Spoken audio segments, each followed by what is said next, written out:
সকালটা শুরু হলো দেখো খুবই দুঃখের সাথে, কারণ ওর আজকে শরীর খারাপ, জ্বর, ও কাজে একদমই যেতে পারেনি।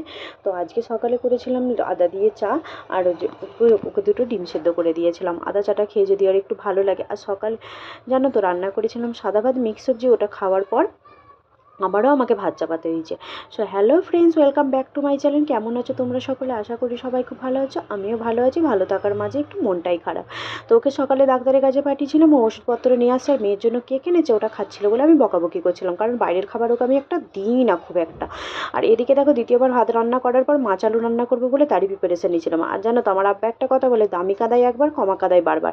ওই মিক্সিটা আমি লোভে পড়ে কম দামে পেয়েছি বলে নিয়েছিলাম, কিন্তু বারবার চার্জটা শেষ হয়ে যায়, বারবার চার্জ দিতে। আর ওর দেখা এতটাই শরীর খারাপ, ও ওইভাবে শুয়ে আছে। এদিকে মেয়েকে আমি রান্না করতে করতে রান্নার মাঝে গোসল করিয়ে দিয়েছি। মাছ আলু রান্না হয়ে গেছে, মেয়েকে যেহেতু গোসল করে দিয়েছি, ওকে আমি আগে ভাতটা খাইয়ে দিয়েছিলাম। তো ওকে দুপুরে খাওয়ান দাওয়ান করি, আমরাও খাবো বলে ভাত রেডি করছিলাম, আর মেয়ে এদিকে আমার সাথে হাতে হাতে একটু কাজ করে দিচ্ছিল। আর ওর দেখো মুখের স্বাদ এতটাই নষ্ট হয়ে গেছে যে ভাত খেতেই পারছিল না, ভাতগুলোকে আমাকে তুলে তুলে দিয়ে দিচ্ছিল। আর এদিকে হয়েছে আমার মেয়ে একটা বদমাইশ, ওর যে এত শরীর খারাপ, ও একটু রেস্ট করবে, আরাম করবে, সেটা ওকে একদমই করতে দিচ্ছে না। ওকে একটা পানি পিয়াস পেলেও বলছে আমার আব্বুজি আমাকে ঢেলে দেবে। দেখো খেতে বসে ওর আব্বুজিকে কীরকম করছে, খেতে দিচ্ছে না, খেলা করছে।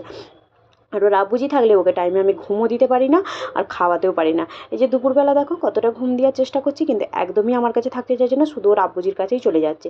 আর ওর এতটা শরীর খারাপ যে ও ব্ল্যাঙ্কেট গায়ে দিয়ে কথাও বলতে পারছে না, চোখও চাইতে পারছে না, শুয়ে আছে। আর আমি একটু হাতটা ধরেছি বলে বলে আমার আব্বুজি আমার ছাড়ো, তুমি হাত ধরবে না।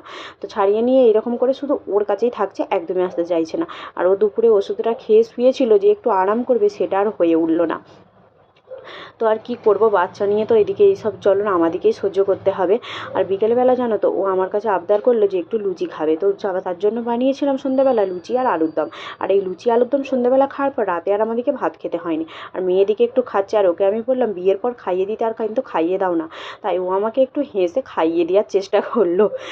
তো খাওয়া দাওয়া করে বললাম যে ভাত খেতে পারিনি, তাই ভাতে পানি ঢেলে রেখে দিয়েছিলাম। আর এদিকে মিটো বাসনপত্রগুলো মেজে তরকারিটা ফুটিয়ে নিচ্ছিলাম, নইলে খারাপ হয়ে যাবে।